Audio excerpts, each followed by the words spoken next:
Radio उड़ान प्रस्तुत करते हैं उड़ान आइडल सीजन 5। रविवार 14 जून रात 10 बजे से शुरू होगा सुरीली शामों का एक नया सिलसिला। कभी मीठी धुन तो कभी जोशीली ताल। हर सिंगर को मिलेगा अपनी पहचान बनाने का मौका। तो तैयार हो जाइए दोस्तों, क्योंकि आ गया है संगीत की सुरीली शामों का सिलसिला उड़ान आइडल सीजन 5। 14 जून से हर रविवार रात 10 बजे सिर्फ रेडियो उड़ान अ फ्लाइट ऑफ लाइफ पर।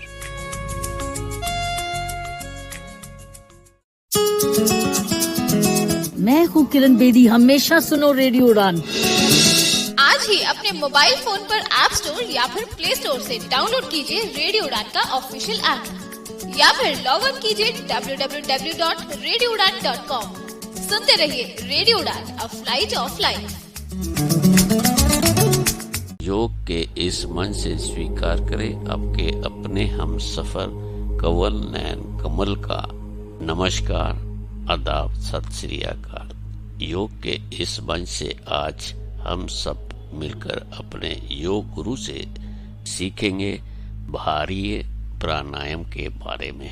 रुख करते हैं योग गुरु सुनील चौधरी जी की ओर। योग गुरु सुनील चौधरी जी का हार्दिक अभिनंदन। भारीय प्राणायाम के रेडियो उड़ान के श्रोताओं को मेरा बहुत बहुत नमस्कार। मैं हूं आपका मित्र सुनील चौधरी। आज के इस सेशन में हम सीखेंगे बाह्य प्राणायाम के बारे में, जिसे एक्सटर्नल ब्रेथ रिटेंशन भी कहा जा सकता है। बाह्य शब्द का मीनिंग होता है आउटसाइड या एक्सटर्नल।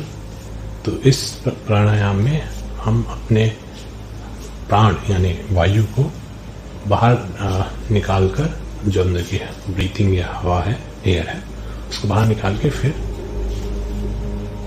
ब्रेथ को रिटेन करने की कोशिश करते हैं। मतलब आप सांस न लेने की थोड़ी देर कोशिश करते हैं, होल्ड करने की कोशिश करते हैं। हम इसको डिटेल में थोड़ा अभी देर में और डिस्कस करेंगे, बट अभी के लिए अगर इसके बेनिफिट्स की बात करें तो ये बहुत ही बेनिफिशियल एक्सरसाइज है। इस एक्सरसाइज को करने से आपकी डाइजेशन इंप्रूव होती है, एब्डोमेन की बहुत सारी बीमारियां सही होती हैं। जैसे आपको अगर कॉन्स्टिपेशन है, आपको हर्निया है, या और भी कोई एसिडिटी है, या फिर आपको हार्ट बर्न होता है, इन सब चीज़ों से आपको फ़ायदा मिलता है। और इसके अगर काउंटर इंडिकेशन की बात करें, किन लोगों को ये नहीं करना चाहिए, तो अगर आपको कोई हार्ट डिजीज है या हाइपरटेंशन है, उस सिनेरियो में इस प्राणायाम को अवॉइड करें, या फिर किसी ट्रेनर की एडवाइस में ही करें। अदरवाइज ये बहुत ही हार्मलेस और बहुत ही ज़्यादा बेनिफिशियल एक्सरसाइज है। इस एक्सरसाइज को करने के लिए कोशिश ये करें कि इसको सीधा न करें।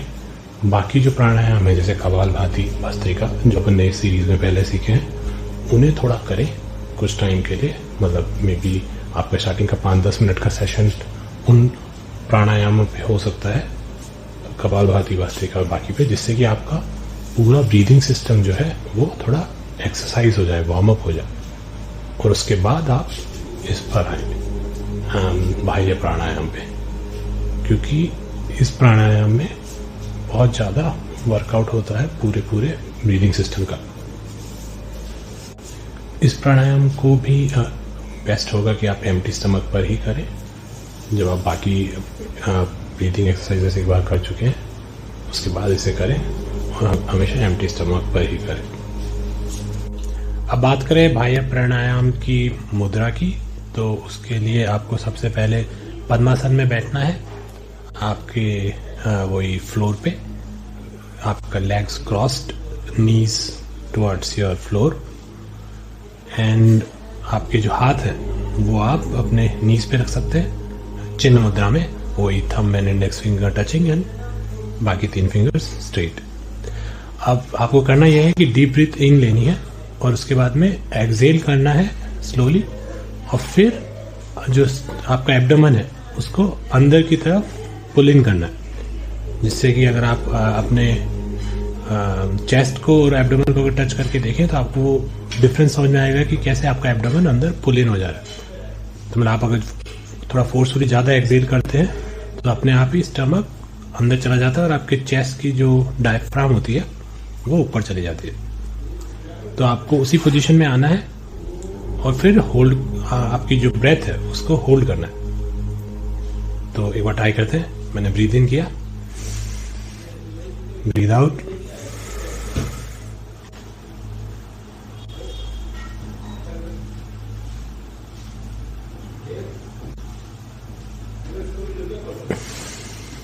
तो होल्ड करने के बाद मैंने उसे अब छोड़ा है। तो अगर आप जब होल्ड कर रहे हैं तो आप अपने स्टमक को या एब्डोमेन को टच करके भी देख सकते हैं, वो जनरली अंदर चला जाता है। अगर आप फोर्सफुली एक्सेल करते हैं, आपको ये फोर्सफुली करना होता है, अपने आप एब्डोमेन अंदर नहीं जाता है, आपको एफर्ट लगाना होता है कि एब्डोमेन अंदर जाए और इसको फिर आपको होल्ड करना है। तो ये तो इसकी बेसिक वेरिएशन है। अगर आप इसको कर पाते हैं तो उसके बाद में आप इसमें चिन लॉक भी ऐड कर सकते हैं। मतलब जब आप एक बार जब अपने एब्डोमेन को अंदर पुल इन कर लेते हैं, उसके बाद अपनी जो चिन है उसको चेस्ट को टच करने का कोशिश करें, और फिर जब आप रिलीज कर रहे हैं तो पहले चिन को ऊपर लेके आए, उसके बाद एब्डोमेन रिलीज करें। तो ये दो अलग अलग वेरिएशन है। आपको अगर आप शुरुआत कर सकते हैं नॉर्मल, जिसमें कि आप केवल अपने एब्डोमेन को ही अंदर ले जा रहे हैं, और फिर अगर आप जब उसमें एक बार थोड़ा परफेक्शन आपको लगता है आ गया, उसके बाद में चिन का भी लॉक ट्राई कर सकते हैं, जिसमें आप चिन चेस्ट को टच कर रहे हैं। तो सीक्वेंस ये होता है इस सेकंड वाले केस में कि आपको एब्डोमेन डीप ब्रीथ इन करनी है, एक्सेल करना है, एब्डोमेन को अंदर पुल करना है, फिर चिन को चेस्ट पे लाना है, और फिर रिवर्स ऑर्डर में, फिर बाद में होल्ड करने के बाद रिवर्स ऑर्डर में आपको चिन को ऊपर लाना है, एब्डोमेन को रिलीज करना है और पुल इन कर लेनी है ब्रेथ। तो इस पूरी साइकिल को जब आप एक बार कर लेते हैं तो थोड़ा रेस्ट दें, कुछ सेकंड तक नॉर्मल ब्रीथिंग करें, और फिर देखें कि इसको आप 3 से 5 बार ही करें स्टार्टिंग में, और जैसे जैसे आपकी कैपेसिटी बिल्डअप होती है तो आप इसे 10 से 15 बार कर सकते हैं, 10 से 15 राउंड। जैसे अभी जो अपन ने किया वो एक राउंड था या एक साइकिल थी, आप इसे कह सकते हैं। इसके आप 10-15 साइकिल तक कर सकते हैं। हाँ, आज के सेशन में बस इतना ही। कल फिर मिलेंगे और अब तक जितने भी प्राणायाम अपन ने किए हैं उन सब का रिवीजन करेंगे।